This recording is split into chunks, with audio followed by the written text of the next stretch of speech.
안녕하세요, 여러분. 오늘 제가 처음으로 이제 이렇게 녹화를 해서 유튜브에 방송을 올리려고 준비를 하고 있는데요. 처음 영상을 올리자니 뭔가 이렇게 두렵기도 하고 설렜기도 하고 여러 가지 심정들이 복합적으로 들게 되네요. 그러면서 갑자기 옛날에 개봉했던 2006년도에 개봉했으니까 아마 학생들은 잘 그 내용을 모를 거예요. 라디오스타라는 영화가 있습니다. 박중훈 주연, 안성기 주연의 영화인데요. 극 중에서 최곤이라는 한물간 가수가 강원도 영월로 여러 가지 사연으로 인해서 내려가게 되면서 그 방송국에서 처음으로 했던 그 멘트가 생각나는데요. 뭐 대충 이랬을 거예요. 첫 만남, 첫사랑, 첫이 들어가는 단어는 상당히 뭔가 두려움과 설레임과 뭔가 복합적인 심정이 들게 된다는 그런 말이었을 텐데요. 저도 마찬가지입니다, 여러분. 지금 현재 심정으로는 수십 년간 강의했던 내용들이 머릿속에 다 하얗게 지워지면서 이렇게 떨리기도 하고 두렵기도 하고 여러 가지 심정들이 드는 건 마찬가지네요. 하지만 노련미가 있지 않겠습니까? 이 노련미로 한번 강의를 열심히 해보도록 하겠습니다. 그럼 화이팅하고 김영랑 시인의 개정된 교과서죠. 문학교과서 모란이 피기까지라는 시를 감상해 보도록 하겠습니다. 들어갈까요? 자, 이 모란이 피기까지라는 시는 모란이 피기까지는 조금 이따 이제 본문을 보게 될 텐데요. 그 전에 이 시를 들어가기 전에 제가 여러분께 해두고 싶은 말이 있는데요. 모란이 피기까지는 시는 일단은 내신용 강의를 하기 때문에 이제 국어에서 시를 감상할 때 내신에서 감상하는 방법하고 수능에서 감상하는 방법은 물론 감상 방법은 똑같은데 약간의 차이가 있습니다. 약간의 차이. 내신은 주로 암기를 해야 될 영역이고요. 수능은 감상 방법을 적용해서 주어진 시간 안에 빠른 시간 안에 빨리 문제를 해결하는 게 약간의 다른 점이라면 다르겠죠.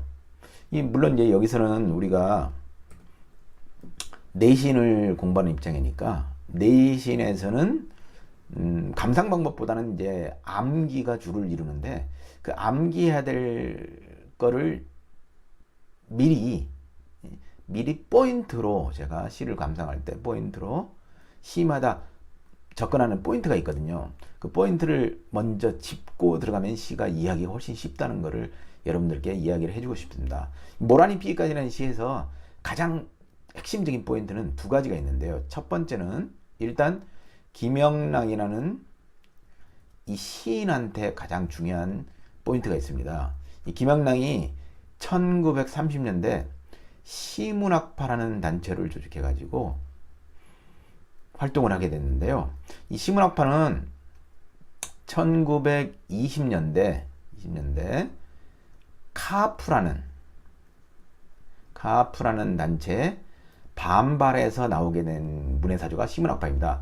카프는 목적의식을 가지고 계급의식을 가지고 정치적인 색채가 들어있는 시들을 많이 썼기 때문에 김영랑 시인의 입장에서는 시는 시다워야 된다. 시는 아름다워야 된다. 이런 기치를 두고 이제 문해사조라는 시문학파를 만들었던 것 같습니다. 근데 시문학파의 가장 중요한 특징이 바로 시는 순수해야 된다. 순수시 운동을 펼쳤고요. 시에서 쓰이는 언어들을 최대한 아름답게 언어를 조탁, 다듬고 만들어가지고 사용을 했습니다.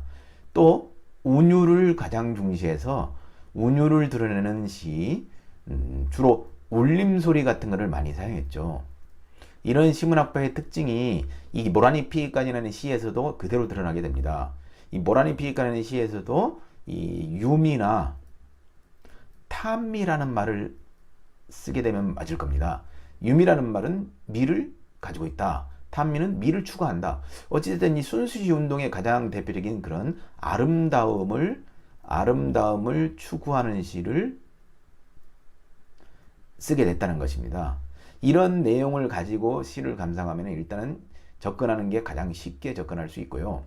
두 번째는 표현 방법입니다. 물론 시에서 쓰이는 표현 방법은 수도 없이 많은데 실제로 따지면 몇 가지 안 되겠지만 중요한 표현 방법은 이 표현 방법 중에서 이 시에서 가장 대표로 쓰인 표현 방법이 바로 수미상관이라는 표현 방법입니다. 수미상관이라고 하기도 하고 수미상흥이라고 하기도 하고 수미상관이라고 하기도 하는데 보편적으로 이제 수미상관이라는 얘기를 많이 하죠.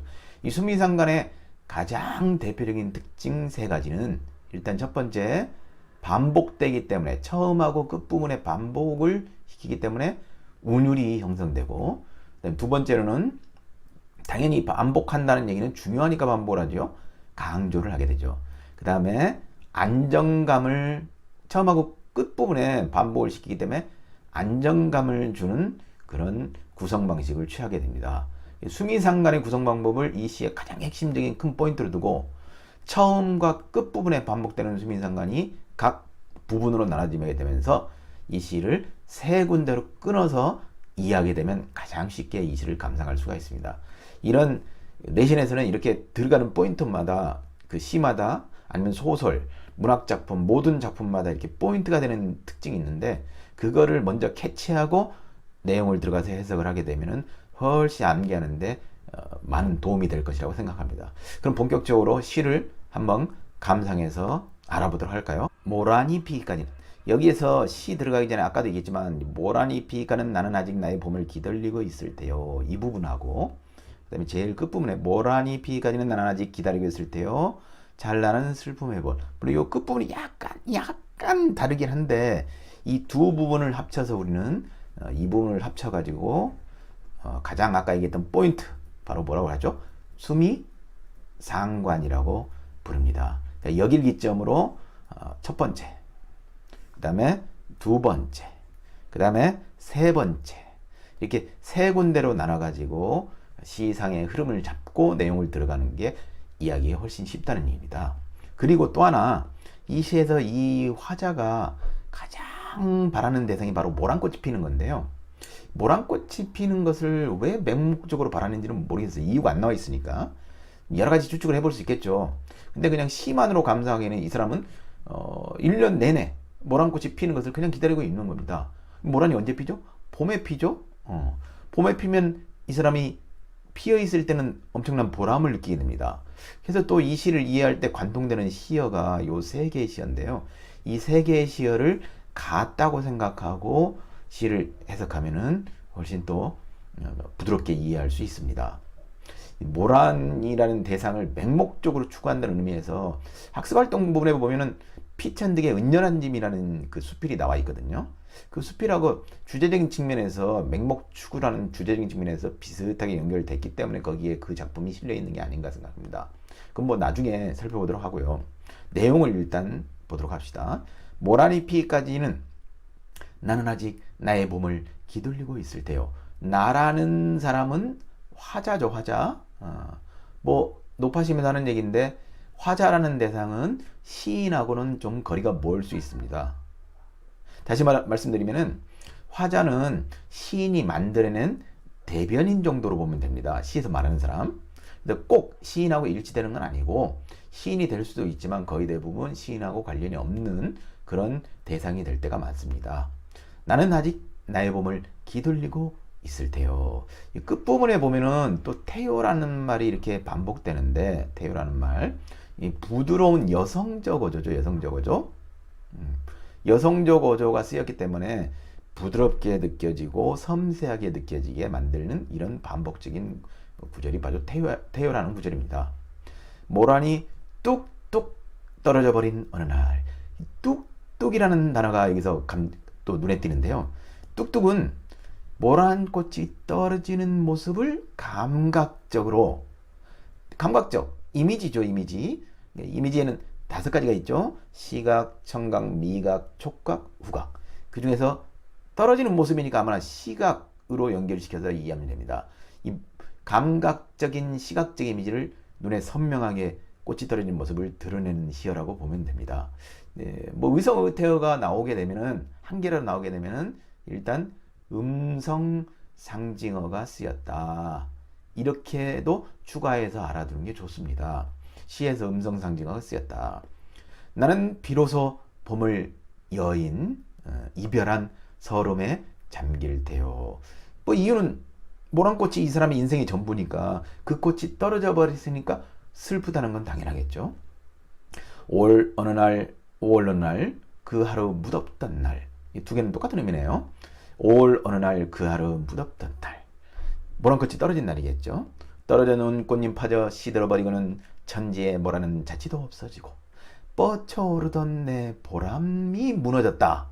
보람이 무너졌으니까 모란꽃이 떨어진 거하고 동일한 의미가 바로 보람이라 볼 수 있는 거죠. 보람이 떨어졌다. 모란꽃이 떨어졌다. 모란이 지고 말면 그뿐 내 한 해는 다 가고 마라. 이거는 조금 약간 부풀렸죠. 1년 365일이 다 간다. 모란꽃이 떨어지는 것으로서 모든 것이 다 가버린다. 약간의 과장법이라고 살펴볼 수도 있겠죠. 부풀려서 얘기하는 거니까.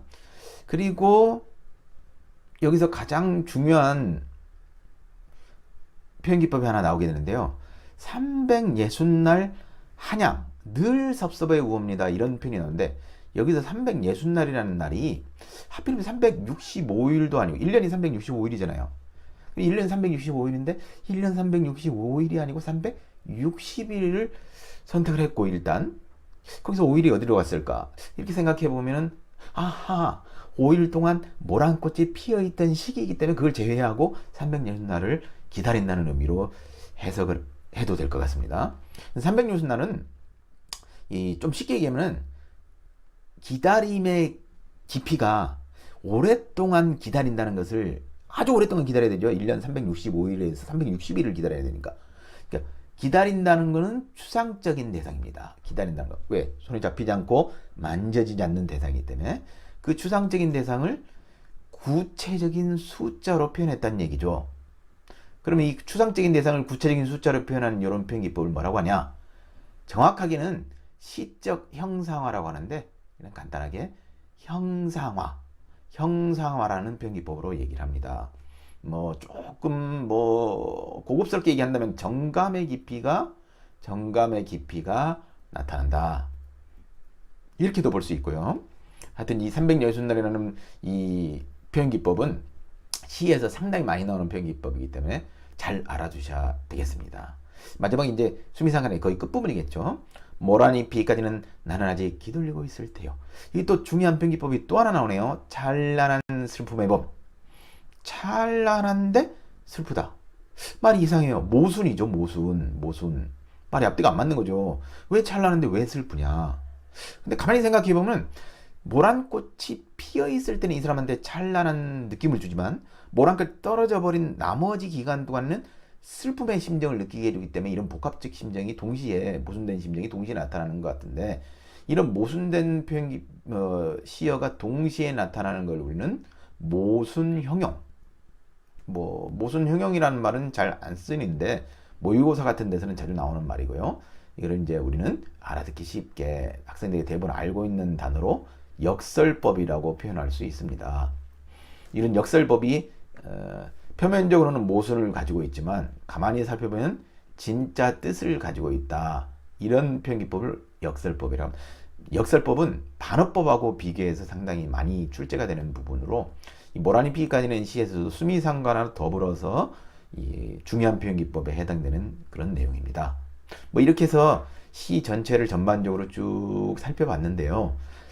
처음 시작할 때도 얘기했지만 이 시는 수미상관을 기점으로 세 군데로 나눠진다고 얘기를 했죠. 이 첫 번째는 이 모란이 피인 것을 기다리는 내용이고 그다음에 이 두 번째 이 제일 긴 부분은 모란이 지어버렸기 때문에 슬픔과 상실감을 드러내는 그런 부분이라고도 볼 수 있습니다. 그리고 마지막 부분은 또다시 한 번 더 강조하는 거죠. 한 번 더 뭐한다? 기다린다. 모란꽃이 피는 것을 기다린다. 이렇게 이해하면 될 것 같습니다. 모란이 피기까지는 시가 짧으면서도 표현기법이나 내용적인 측면이나 여러 가지 사항에서 상당히 공부를 해야 될 내용들이 많이 있는데요. 이런 것들을 너무 꼼꼼하게 공부할 필요도 없지만 그렇다고 해서 덤벙덤벙 해도 안 되거든요. 내신에서는 세밀한 사항까지, 심지어는 시의 의미, 이 교과서의 왼쪽에 기둘리고라는 단어, 한양이라는 단어, 이런 시의 의미까지 물어보는 경우가 또 있기 때문에 좀 다소 수능의 접근 방법보다는 조금 자세하게 접근하는 게 내신 공부하는 방법의 지름길이겠죠. 제가 말씀을 드렸지만 모란이 피까지는 시를 설명하는 데서 저는 끝내지는 않고 이거와 관련된 문제 확인해 봐야 되겠죠. 그런 문제와 뭐 자습서 문제, 참고서 문제, 아니면 뭐 기출 문제, 아니면 뭐 변형 문제, 여러 가지 문제들이 있겠죠. 시험을 보기 전에는 그런 것들을 다 종합적으로 풀어본 다음에 감각을 익히는 게 좋으니까요. 그래서 제 홈페이지에 이 모든 문제들을 유튜브 영상하고 연계시켜서 올려놓고 있습니다. 언제든지 와가지고 무료로 다운을 받을 수 있으니까요. 뭐 방문을 해주시면은 제가 먼저 감사를 드리겠습니다. 필요하면은 언제든지 게시판에 글을 남겨놓으면 됩니다. 그럼 다음 작품이 올라올 때까지 기다려주세요.